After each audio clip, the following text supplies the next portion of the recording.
This podcast is part of E2C Network, where we share the whole Auburn experience. David Housel said it best, the whole of the Auburn experience, including a wide variety of athletic teams and our passion and sometimes craziness for it, including a plethora of academics from agriculture to engineering to veterinary sciences to the liberal arts, including not just the people that live on campus for a short time, live in the town, that live across this nation, across this world, that consider them parts of the Auburn family. It's about everything and everyone that considers themselves part of the Auburn experience. And that is what we will be detailing on episode 9 of the Auburn Experience podcast with myself, your host, Kyle Loomis, and my co-host, the best one in the world sometimes, Austin Scott. Austin, welcome back to the show. Sometimes being the key word. Thanks for having me, Kyle. War Eagle, everybody, and looking forward to episode 9 and some good topics of this week that really capture the whole of the Auburn experience. Kyle hit on it there in the intro, but the people, we always love to talk about the people that make up the Auburn experience. It was a big week for along those lines we'll get into, but plenty of athletic success on a bye week outside of football. And looking forward to episode 9. Right. We've got 2 main topics that we want to hit on the show, but we like to spend the first little bit just kind of catching up and talking about what's been the most prevalent topic. And one of those during a bye week, you'd think it's hard to come up with things to discuss. And maybe to some degree, we're not really thinking about football that much. We're going to discuss in one segment the state of the football program right now and kind of really just get our feels out about it. But I guess we just really want to kind of bounce around and talk about some of the other things that happened for Auburn over the last week, the bye week, where attention wasn't so diverted onto Auburn football as it has been for the last 7 weeks or so, 7 to 8 weeks. The volleyball team, again, I shudder every time we mention them because I feel responsible for their first loss. Again, that was your fault, Austin, not mine. We've already clarified that several times, but I guess I have to vicariously take ownership of it because I'm part of this thing for some reason. I keep signing up for more podcasts. You'd think I would learn at some point. But that volleyball team, man, they are fun to watch, aren't they? They sure are. Yeah. Got a big win Friday against Tennessee. Lost just their second loss of the season, I think, at Mizzou. I want to say, or in the midweek game. Gosh, they're fun. And the arena is getting a little busier every time they're in town. And so that's great. I love seeing that. Around town, we hear locally the Brad Log pops in on the radios and gives the Auburn spotlight, the Auburn athletics today. And he keeps talking about the crowds are getting bigger and bigger in Neville Arena for the volleyball team. So good for them. They're exciting. It's pretty remarkable what Coach Crouch has been able to do. Our good buddy Clint Richardson tweeted about that over the weekend, I saw, and you talk about basketball used to draw nobody, volleyball used to draw nobody, and they weren't great of a program, and it's impressive what he's been able to do in a shorter period of time. Well, and to give credit where credit's due to Andy Burcham, recently discussing with him, I think it was on This Week in Auburn Volleyball, the series that they do there, and it was one of those things. And they asked him, and people keep asking Coach Crouch, why did you come to Auburn when you're out at USC? Volleyball kind of gets a little bit more clout out there. And he's like, have you not been to the facilities? Have you not seen this fan base? If you give them a reason, they will show up. Not just they will follow you, they will get excited about you, but they will show up too. And I think you're finally starting to see that, which is really, really just crazy because I just, even 2 seasons ago, maybe a season ago when you first got here, I just walked in and found whatever seat I wanted for volleyball. Not that they weren't doing great then, but it just shows you where they're coming from. So it's continuing to be remarkable.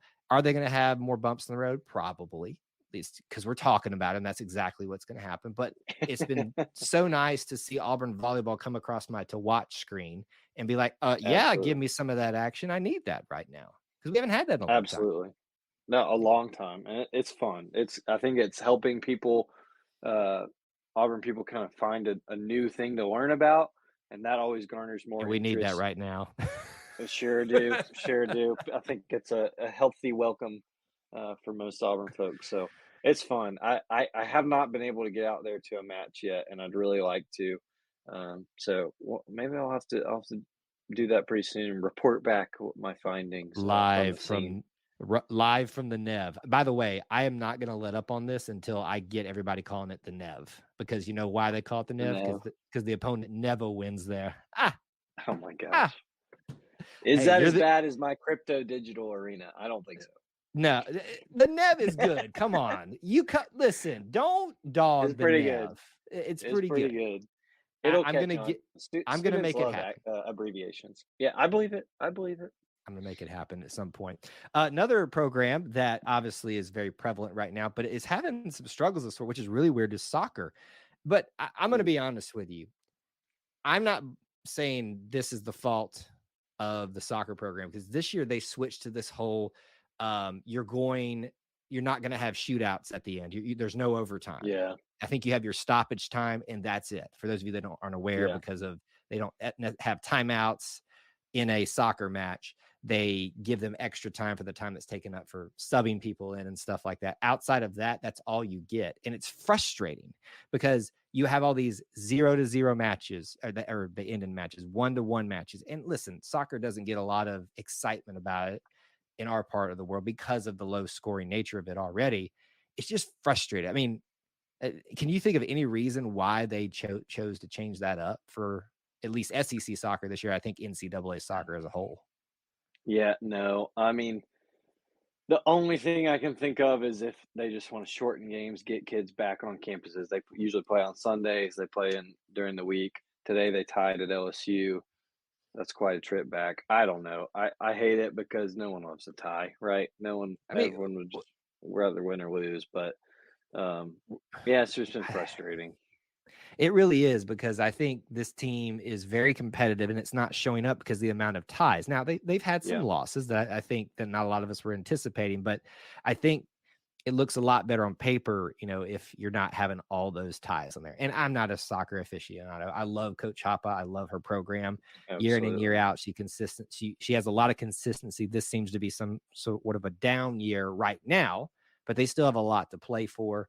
Um, I hate it for them. And it seems like, when I've heard some interviews about it, not just from Auburn soccer, but others, like, it seems there seems to be a little bit of frustration that they switched to this whole no overtime situation. Yeah, yeah, I Well, think so.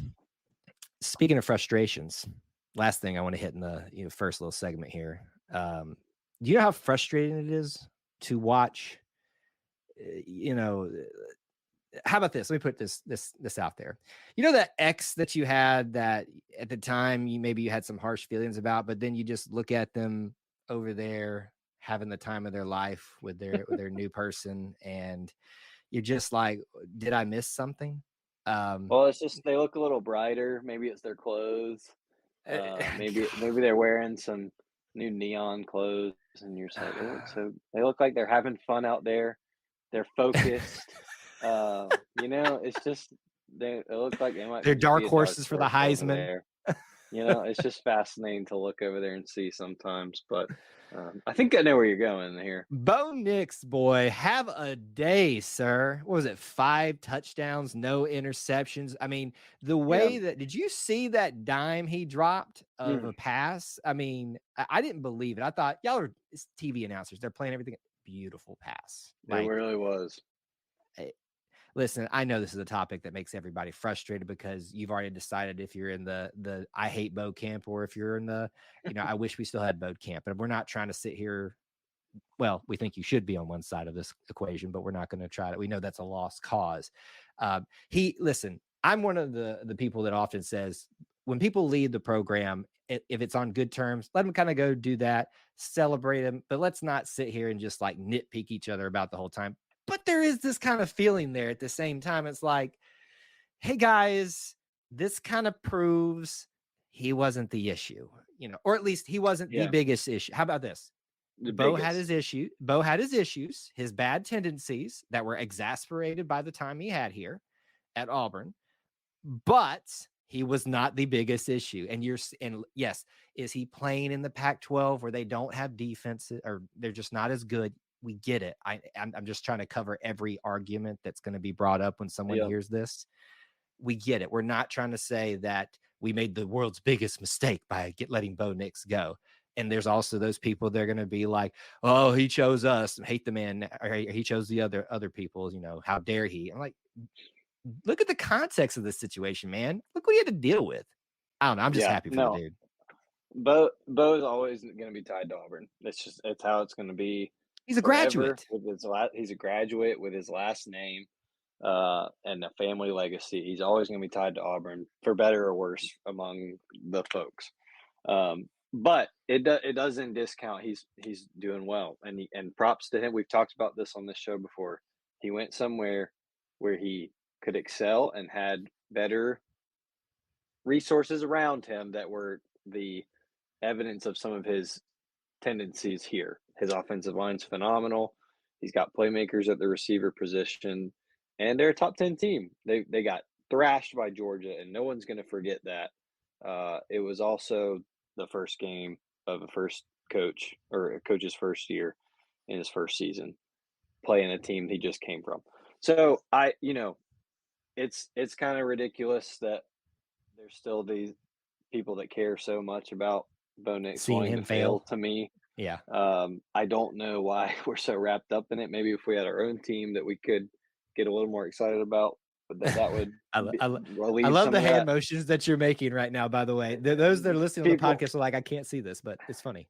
just come back and watch. It ties everything together, folks. But it's just, I don't understand why we can't be like, good for him. He found a place that he can excel, whether it's youth, whatever your opinion of the Pac-12 is or not. He had 5 touchdowns on Saturday. By the way, Auburn has 5 passing touchdowns on the year. Don't. Oh, God. So You said it. I don't know why we can't be excited for him. He's always going to be tied to Auburn. You can't tell me the kid's not always going to love Auburn. So good for Bo, good for Oregon. Their uniforms are absolutely disgusting, and I have no Atrocious. idea why their biggest game of the year on prime time they wore that. I'm all for, hey, look, I Not know the pink stuff. Not the before pink we stuff. get We're into just emails and comments, I am against breast cancer. I completely get that's what the pink was for. But folks, that we got to those people up there in Oregon with Nike are smart, and they just put together colors, which I just think they don't even know what they're doing in the middle of the night. But I thought if they just have UCLA in their road kind of good blue and white color versus Oregon in their nice green and white, it would have looked just perfect. Of course, they're playing at like 11:30 a.m. on the West Coast, but I don't know how we got on jerseys with Oregon, but is good for Clint Bo. Richards. It I'm was fun to sorry. watch. I was not aware that I invited Clint Richardson onto this show. Watch out, I Clint. the I just man, I can't believe I turned on that game and I saw yellow and black and pink and oh Yeah, it was a lot of things. It was a lot of things to take in, and a lot of it I'm sure about. But what I am sure of this, Bo Nix is having fun and is a dark horse for the Heisman. truly like that started as a joke. This year it's true, folks. He's a dark horse. Well, let's move on and talk about our football team just a little bit because it is a bye week, right? There's a lot of time to kind of sit back, a lot of extra time to reflect, over reflect, get over frustrated, and try to really understand where we are, where we may or may not be heading, and what the outlook of this football program is right now. And we could have talked about this last week on episode 8 for the 2022 season, but I felt like this extra week of just kind of sitting back and let it all sink in would be healthy for you and me and for everybody else, because that's just, Yeah. we all needed a reprieve, probably, even though everybody got stirred up about Bo and Gus this week because of things that happened in the bye week. But either way, I guess, Austin, I want us to be as honest as we can be while still being kind at the same time. What is your assessment of this football program right now, just Yeah. personally? It's what everyone's asking. People who have no business talking about it in the national media are loving to talk about it. We've they're 3-4. 3-4 in a bye week. With 5 games left to play.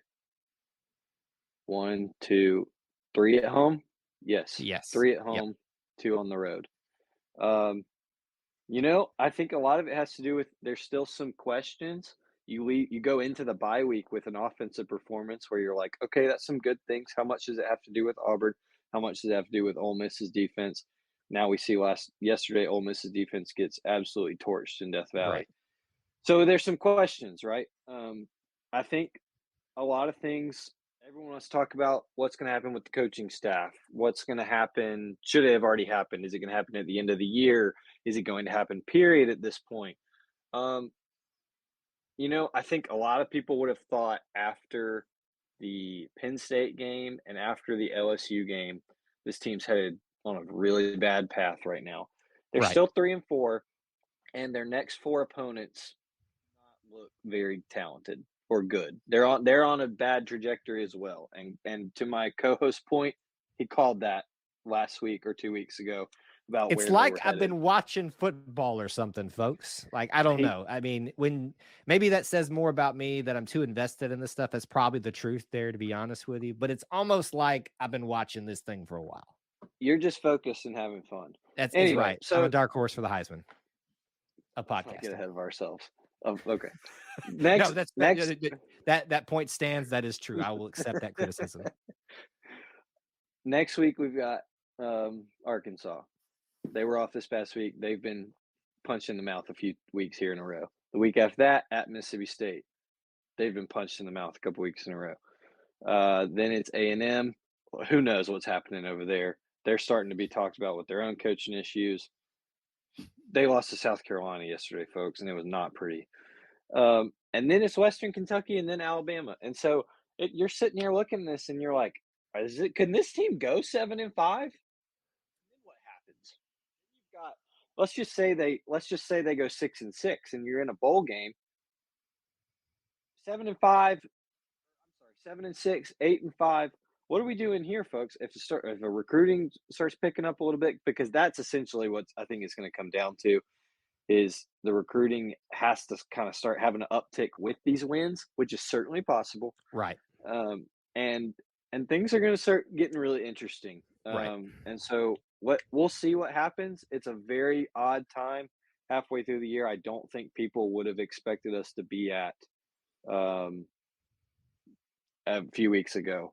We'll see what happens. I still think a change is going to be made. I think there's probably still been a little too much bad blood between certain folks, but we'll see. We'll see. Right. Winning can solve a lot of relationships. So You sound like a marriage counselor right now.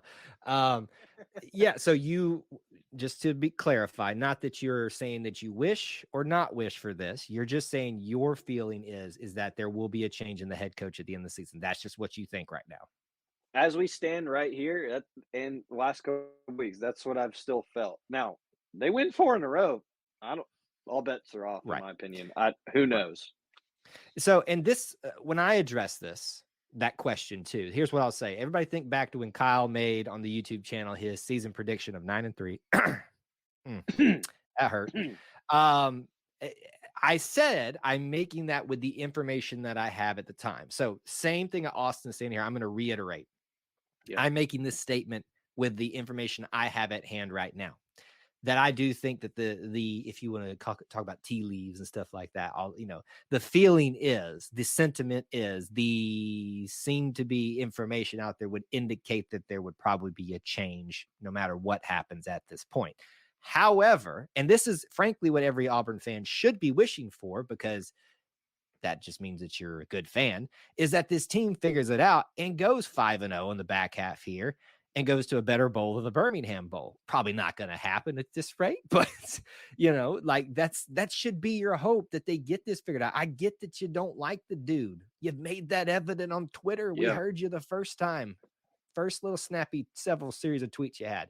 But you should be hoping that they get this figured out so that we can head in the right direction to get better as a whole, because that means that your team suffers more. Yes, so the answer to that statement that I just said for most people in that camp are going to be, well, if we get a better coach, we are not guaranteed that. That's what we said the last time we made a change. And right now, that doesn't look too good, does it? My thing is, I am not happy. I think that's what gets missed a lot when I talk about support, when I talk about positivity, trying to, find a way to be supportive, is that they think that I'm accepting of that. I am pissed off that we are 3-4 at the midpoint or at the bye week. I am beyond upset about that. But I also understand here's my buzzword for everybody who's here on the YouTube channel for context. Like have it come across the screen. Finally, I need to do that. It's like the more you know instead it goes context. Yes. Flies by. The more you know context. We need a little hot button. I gotta get on that. So that's where I'm at, Austin. Would it break my heart if there was a change? No. But am I convinced? Have I seen enough, been told enough to see that that's the best thing for Auburn? I'm not convinced of that yet. But it's not one of those things where I'm going to be like, oh, well, that was stupid, kind of things. There's not a lot right now to be excited about other than one game where we saw an uptick in offensive production, a downtick in defensive production. It'd be nice if those two things went head in hand. I do like what you said earlier, and I don't like so much focus being put on recruiting, but I think if that was in quote unquote some people's eyes better, I'm doing air quotes right now, whatever that better means, we would probably not be having as big an issue. You think that's a fair statement? I mean, I definitely think if it was up to par with kind of where Auburn is expects to be and has been in over the last decade as a whole, I don't think we're having this issue as much because it's the age-old saying, he's getting his own guys in, right? Like he's getting people that he's chosen for his format.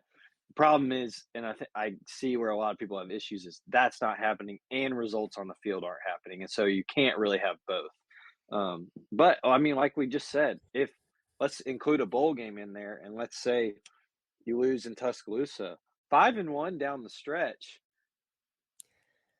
there's going to be some tough conversations had and tough feelings turned around. And here's another thing that we haven't mentioned yet, and this wraps into the state of the program. I think it'll be very, very, very, very, very soon, but we don't have an athletic director named still.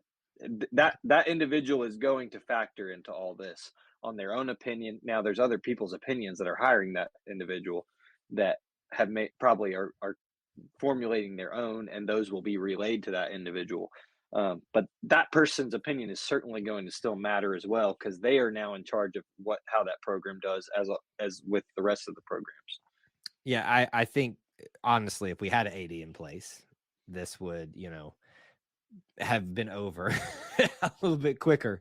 I think, just to be frank, Brian can probably thank that Alan Green leaving maybe bought him some time, to be honest. And it was interesting because people were proposing, does that mean that he's going to go quicker if he's going? I'm like, no, that him being here, not being here didn't really factor in it. But on the hindsight of this, I'm like, kind of now that there's instability at that stand, that's kind of given him more time.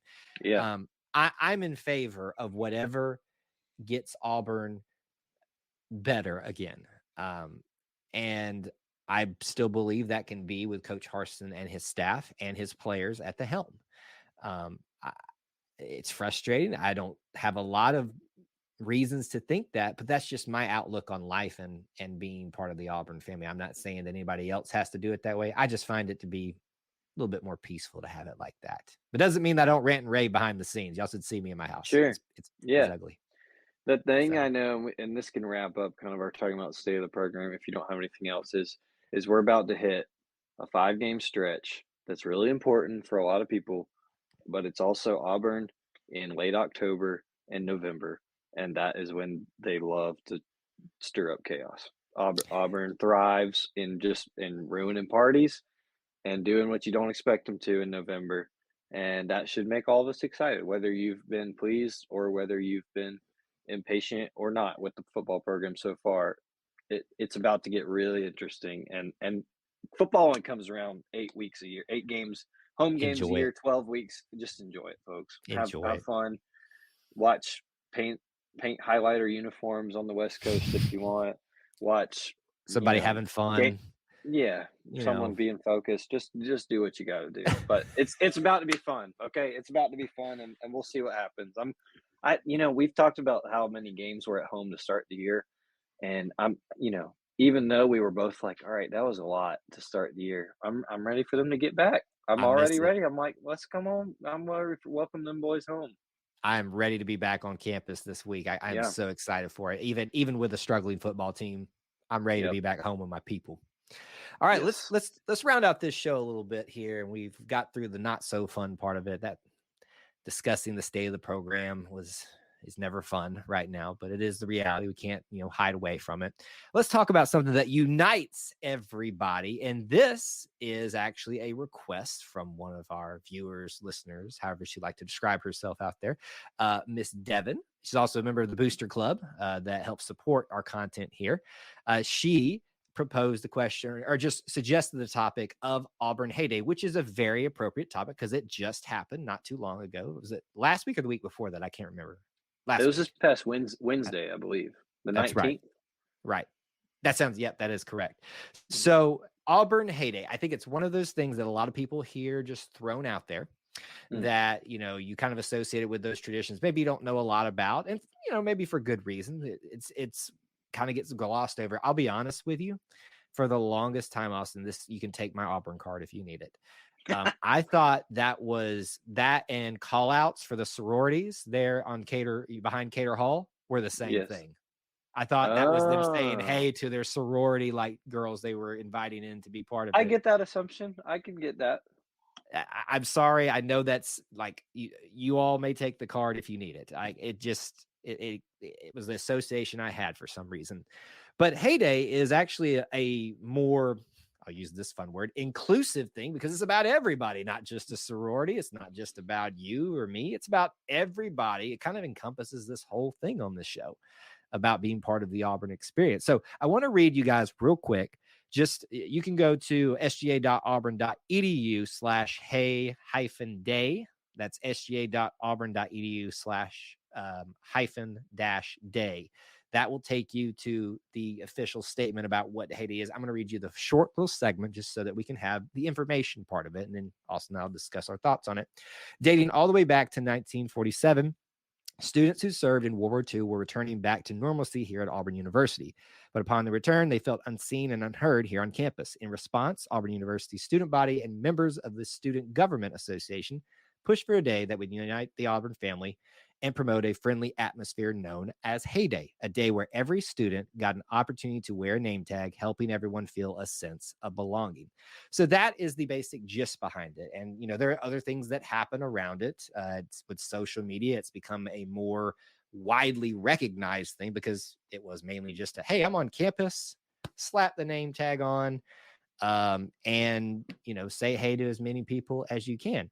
But it really is it seems like very simple, but I love this, to be honest with you, not just because of the story that's behind it, because that is, you can appreciate, even if you've never been through that, how lonely a feeling that can be, coming back from being part of Mm. that horrific experience and feeling disconnected in many ways. And one small token, one small action of recognizing that some people feel left out, change the perspective and has affected what we do to this day. I just think it's a really cool thing, Austin.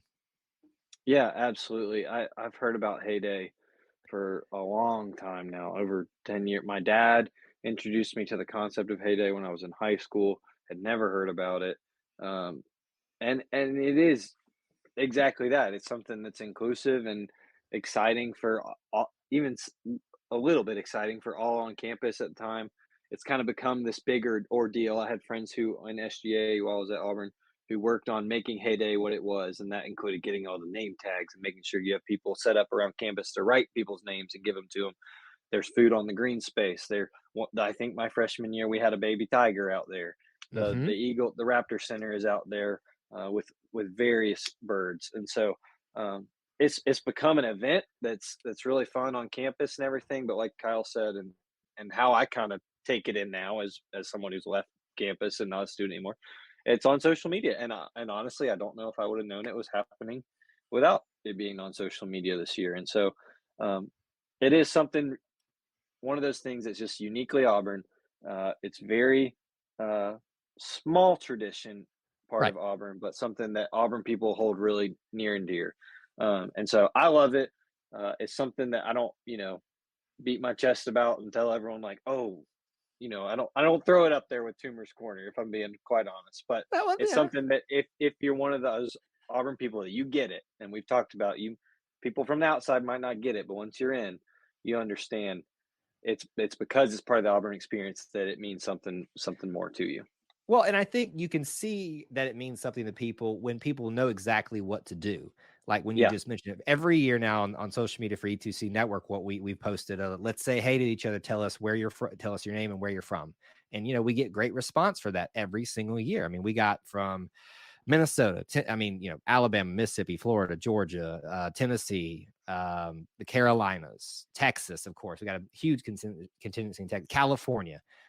Just across the United States, we've gotten international ones before, and people just saying, hey, and I think that right there shows you that, yeah, it's not Tumor's Corner. It's not Tiger Walk. It's not the right. Eagle Flight. But if you're an Auburn person, you get it. And you understand that Yeah, even if you don't think this is the coolest thing out there, that this is a thing that's much bigger than you, just say, hey, that's all it takes is literally, yeah, figuratively, if you're not on campus, slap that thing on your chest. My name is so-and-so, right? Whatever name you want there, I would write out, having fun and dark horse for the Heisman. That's what I'd write out. But oh goodness. Can we be honest? Did you ever not write your actual name on it when you did it, or would you? So I don't really remember writing it. Like I remember it being kind of a thing where they would have volunteers, and it was a point of, let me write yours for you. Like, what is your name? Because they My knew name is people like this. me would do this. Probably so. Yes. And then you'd have, name tags stuck off and put on stop signs and light poles everywhere that say, "Hi, my name is having fun, Dark Horse." But I think it's just one of those things. I really have not thought about my heyday experiences when I was a student all that much until now. And but it is you made sure you had the name tag. Even if you thought you were too cool for school, you were going to pass by somebody on that day on campus that was going to offer you a name tag, and it was better to just say yes because you're getting that name tag stuck on you. Yeah, absolutely. It's one of those things where you walk through the concourse, the main drag through the Mm, campus, and you just kind of yeah, tuck your head and you try to not make any eye contact so you don't get sucked into, let me tell you about this organization, this yeah, movement we have. But this day is one time of the year everybody, well, at least most people, bring their heads up from their iPhones yeah. and their little iPod shuffles, if you still got those, whatever you fangled things you have these days. Because I'm an old crotchety man. Um, Believe it or not, when I was walking across campus, it was not unheard of for people to still have an iPod. Like, think about that. There you go. Like on heyday, walking through with an iPod, I would put that down. And Was the main thatch concourse with the wall, is was that where O days, organization days were tables out there regular when I was in school, it was certain days were allowed when everybody was out, and that was kind of the day where you're like, well, I'm just going to take the long way around. well, it Or felt was it like it was every every day? day. I think Okay, it was every day. There may have been regulations to that. I don't know that everybody followed that. But sure, again, this is the one day where it's like your obligation. And, I think obviously students probably are like, I still tuck my head and keep going. That's fine, but I think you get an appreciation for those things once you've graduated, once you've left, and definitely. once you're not part of it anymore. It's something that's gonna be taken for granted. And you can see the significance of it. I mean, heck, we have a cafe, a restaurant named after it, Heyday Market now. Good point. That sh- Very good point. that shows you the exact reason. Now, if they really wanted to take it to the next level at Heyday Market, somebody should be standing at the door handing you a, my name is thing every time you walk in. I mean, Oh I don't know how wow, they haven't yeah. done that. I, I think that should be, you know what? I'm going to sign you up for that task because you're there. You need something to do with your exorbitant amount of time, right? Yeah, right. Here, that's how we squeezed in the Austin lives in Auburn part of the episode. Is Kyle signing me up to do a volunteer job at the Heyday Market? I'm gonna walk out there with like a ton of Avery stickers and Sharpies, and then we're like, "Sir, can you please leave leave the premises? This is not allowed here." But then you're like, do you not understand this is the Heyday Market? You're supposed to be handing these out. Get it right. If you're going to take the name, somebody needs to be standing at the door, the attendant, handing out the Sir, hi, my name is. sir, I'd be happy to leave if you'll let me and my friend use that podcast studio right there once a week. Yes, that's exact. I was thinking it. You said it though. That's a good thing. I'd be all for that. Hey, I will drive 2.5 hours down there and do my job if that's what it takes for us to There be we able to go. use that. That thing looks nice over there. We haven't talked about that a whole lot, but I have dreams about that. I'm not gonna lie. So I will hand out hokey little name tags and say hey to every single person that walks in. Probably get cussed out by a few if that's what it takes. Cool tradition, very, gets forgotten about a lot, but happy that it's part of our Auburn experience because it helps us say hello to each other and get to know each other, even those that we don't want to get to know. That's right. Thanks for bringing that up, Devin. That's going to do it for this show today. Thank y'all so much for tuning in to the Auburn Experience episode 9. If you want to hit me up on social media, you can do so at Kyle Loomis 24 or the E2C Network handle, E2C Network / it's underscore technically network on Twitter, but E2C Network everywhere else. That's where you can find me. Where can they find you, Austin? Austin G. Scott. Feel free to hit me up. Let me know how your heyday experiences were and how I can get an exorbitant amount of Sharpies and name tags as I post up outside the heyday market. We'll be looking for you to do that in the future, buddy. Thank you all for tuning in today to the Auburn Experience. Until we talk to you again, War Eagle. War Eagle, everybody.